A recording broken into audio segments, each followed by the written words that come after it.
Today our topic is coordinate covalent bond and valence bond theory. आज के lecture में हम देखेंगे कोऑर्डिनेट कोवलेंट बॉन्ड क्या होता है और वैलेंस बॉन्ड थ्योरी का हम इंट्रोडक्शन देखेंगे. इसकी फर्दर एग्जांपल और एक्सप्लेनेशन जो है वो नेक्स्ट लेक्चर में देखेंगे. इससे पीछे लेक्चर में थोड़ा सा आपको रिकॉल कराता चलूँ. हम लोगों ने आयनिक बॉन्ड को देखा और कोवलेंट बॉन्ड को देखा.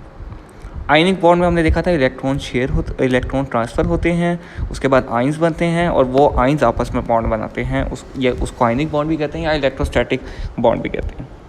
कोवलेंट बॉन्ड में हमने ये देखा था कि कोवलेंट बॉन्ड में शेयरिंग ऑफ इलेक्ट्रॉन होती है बिटवीन टू एटम. और ये सब कुछ इसलिए हो रहा था कि हमारे पास एटम ने स्टेबल होना था, या मॉलिक्यूल तभी बनता है किसी भी एटम का जब वो स्टेबल हो. तो स्टेबिलिटी को अटेन करने के लिए बॉन्ड बन रहे थे. अब हमने न्यू बॉन्ड देखना है जिसको हम कोऑर्डिनेट कोवलेंट बॉन्ड कहते हैं. जैसा कि ये नेम में इंडिकेट कर रहा है, इसमें covalent bond sharing, covalent bond में हमारे पास शेयरिंग थी, तो इसमें भी शेयरिंग ऑफ इलेक्ट्रॉन होगा. अब वो शेयरिंग ऑफ इलेक्ट्रॉन किस तरह होगी, ये कोवलेंट बॉन्ड से क्यों हटके है, वो हम अभी देख लेते हैं. सबसे पहले कोऑर्डिनेट कोवलेंट बॉन्ड को हम डेटिव कोवलेंट बॉन्ड भी कहते हैं. डेटिव कोवलेंट से भी इसको रिप्रेजेंट किया जाता है, कोऑर्डिनेट कोवलेंट बॉन्ड से भी रिप्रेजेंट किया जाता है. A coordinate bond, also called a dative covalent bond, is a covalent bond, a shared pair of electron in which both the electrons come from the same atom. अब यहाँ पे क्या मतलब है इससे कि both the electrons come from same atom. ये बात यहाँ पे बहुत इंपॉर्टेंट है. यही इसका डिफरेंस है फ्रॉम कोवलेंट बॉन्ड से. कोवलेंट बॉन्ड में क्या होता था कि दोनों के दरमियान इलेक्ट्रॉन शेयर होते थे. अगर एक इलेक्ट्रॉन एक एटम का है तो दूसरा इलेक्ट्रॉन दूसरे एटम का होगा, तो दो आपस में शेयर करके share pair of electron show करते थे. इसमें ऐसा नहीं होगा. इसमें इलेक्ट्रॉन पेयर सिर्फ एक साइड से ही शेयर किया जाएगा. यानी किसी के आउटर मोस्ट शेल में 8 इलेक्ट्रॉन पूरे हैं और किसी के पास इलेक्ट्रॉन नहीं है, तो जो जिसके 8 इलेक्ट्रॉन पूरे हैं वो अपने 2 इलेक्ट्रॉन को शेयर कर लेता है जिसके पास इलेक्ट्रॉन पूरे नहीं है उसके साथ. अब वो किस तरह, एग्जाम्पल क्या होंगी वो हम आगे देख लेते हैं. For the rest of this page, we will use the term coordinate bond, but if you prefer to call it dative bond, that's not a problem.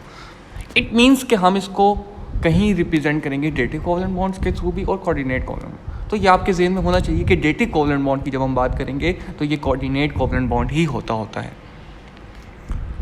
अब यहाँ पे उसके एग्जाम्पल की तरफ देखते हैं कि किस तरह सिर्फ एक ही एलिमेंट जो है वो इलेक्ट्रॉन पेयर को शेयर करेगा. यहाँ पे एक एग्जांपल दी हुआ है अमोनिया और हाइड्रोक्लोरिक एसिड की. अमोनिया और हाइड्रोक्लोरिक एसिड रिएक्ट करने के बाद अमोनियम क्लोराइड बनाते हैं. अब ये होता किस तरह, अगर आप अमोनिया की बात करें तो अमोनिया का जब बॉन्ड बन जाता है, यहाँ पे आप देखेंगे इसके इलेक्ट्रॉन पूरे होते हैं 1 2 3 4 5 6 7 8.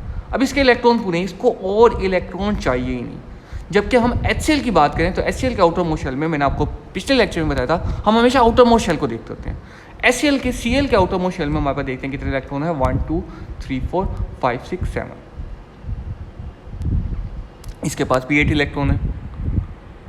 अब जब NH4 पॉजिटिव जो हमारे पास बनता है वो कैसे बनेगा, इधर मौजूद ये हाइड्रोजन जो है ये इसको क्लोरीन को इलेक्ट्रॉन अपना देके इससे सेपरेट आउट हो जाएगा.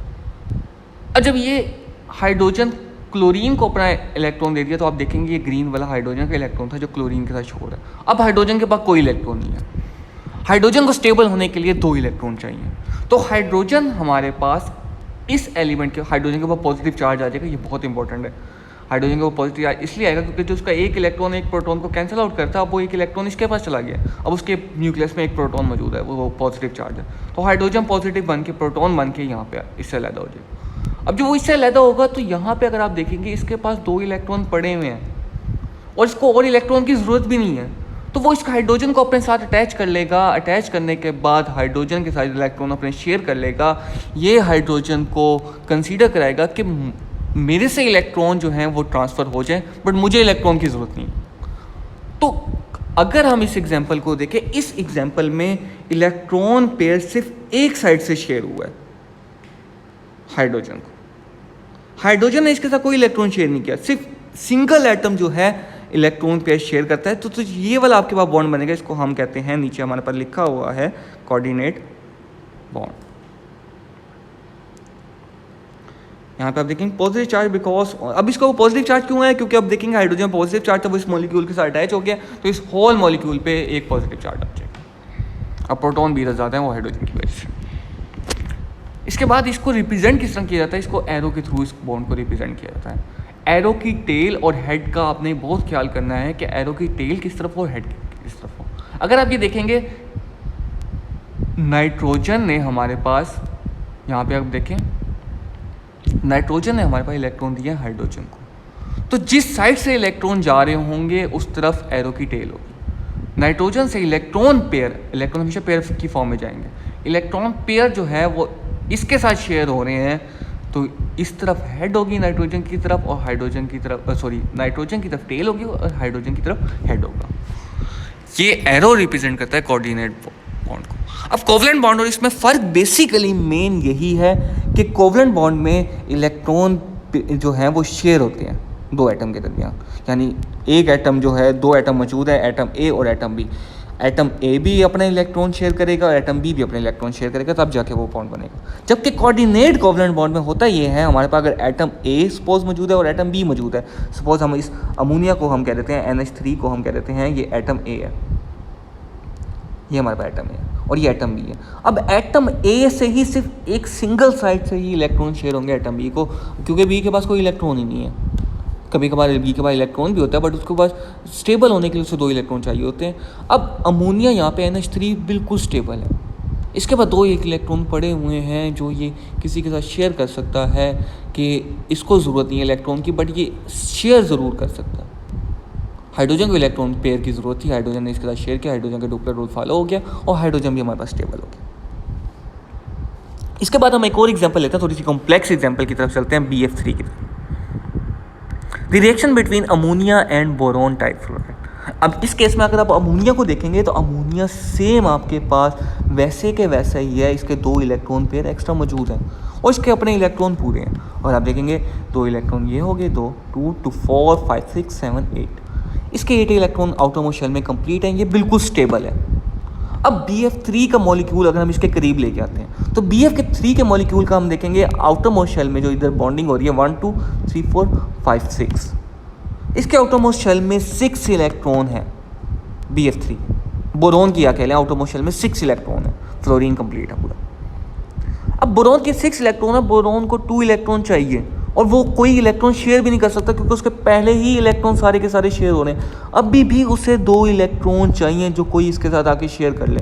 ये किसी को इलेक्ट्रॉन नहीं दे सकता क्योंकि इसके पहले से शेयर हो गए हैं, मगर इसको अभी भी 2 इलेक्ट्रॉन चाहिए ऐड करने के लिए, ऑक्टेट रूल को फॉलो करने के लिए। तो ये इसके साथ शेयरिंग कर लेता है इलेक्ट्रॉन की, इसको इलेक्ट्रॉन नहीं चाहिए बट इसको चाहिए थे, ये इसके साथ आके इलेक्ट्रॉन अपने शेयर कर लेगा, इसको बदले में कोई इलेक्ट्रॉन नहीं चाहिए तो इससे ये बदले में कोई इलेक्ट्रॉन नहीं लेगा, तो यहाँ पर हमारे पास ये 2 इलेक्ट्रॉन आ गए। अब एक और बात मेन कि अमोनिया से BF3 की तरफ इलेक्ट्रॉन गए तो अमोनिया की तरफ टेल होगी और BF3 की तरफ हेड होगा एरो का। ये कोऑर्डिनेट बॉन्ड जो है वो इधर इस जगह बन रहा होगा हमारे पास। तो ये हमारे पास था कोऑर्डिनेट बॉन्ड BF3 अमोनिया की एग्जांपल। अब दोबारा से आपको बता दूं कोऑर्डिनेट कोवलेंट बॉन्ड में हमारे पास क्या होता है, यहाँ पे हम देखेंगे if you have recently read the page on covalent bonding. अगर आपने कोवलेंट बॉन्ड को देखा हुआ है, you may remember boron type fluoride as a compound which does not have a noble gas structure. Boron का आपके पास नोबल गैस स्ट्रक्चर नहीं बन रहा होता। The boron has only 3 pair of electron in the bonding level. अगर boron के आप देखेंगे इसके पास 3 इलेक्ट्रॉन पेयर हैं, इट मीन इसके पास 6 इलेक्ट्रॉन हैं। They would be room for 4 pair. अब इसको 2 इलेक्ट्रॉन और चाहिए, तो स्टेबल होने के लिए इसके साथ इलेक्ट्रॉन शेयर करेगा। इलेक्ट्रॉन शेयर सिर्फ सिंगल साइड से हो रहे हैं, डबल साइड पे इलेक्ट्रॉन शेयर नहीं हो रहे। It means A coordinate bond है। यहाँ पे वो एरो को भी बताया हुआ है हमने कि एरो जो है वो रिप्रेजेंट किया जाएगा नाइट्रोजन से इसकी तरफ। अब नाइट्रोजन से इसकी तरफ इलेक्ट्रॉन जा रहे हैं, इस पर नाइट्रोजन पे पॉजिटिव चार्ज होगा, पार्शियल पॉजिटिव चार्ज होगा, बोरॉन पे पार्शियल नेगेटिव चार्ज होगा जिस तरफ इलेक्ट्रॉन ज़्यादा होंगे। उसके बाद हम आते हैं वैलेंस बॉन्ड थ्योरी की तरफ।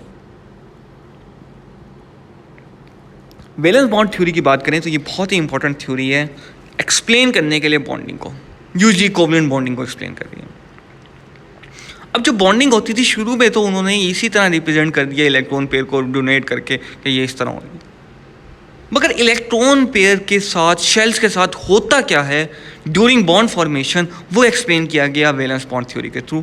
या इससे ज़्यादा एडवांस की तरफ जाएं तो मॉलिक्यूलर ऑर्बिटल थ्योरी है, इससे लो लेवल की तरफ जाएं तो हमारे पास वेस्पर थ्योरी भी है जो आप कहीं ना कहीं लेवल पे पढ़ चुके हैं वेस्पर थ्योरी को। वैलेंस बॉन्ड थ्योरी के थ्रू एक्सप्लेन किया गया कि क्या होगा बॉन्डिंग के दौरान शेल के साथ, शेल के अंदर क्या चेंजेस आएंगी जब बॉन्ड फॉर्मेशन होती है हमारे पास। The overlapping of two filled valence orbital of two dissimilar effect is the development of the covalent bond। अब यहाँ पे एक वर्ड यूज़ हो रहा है ओवरलैपिंग।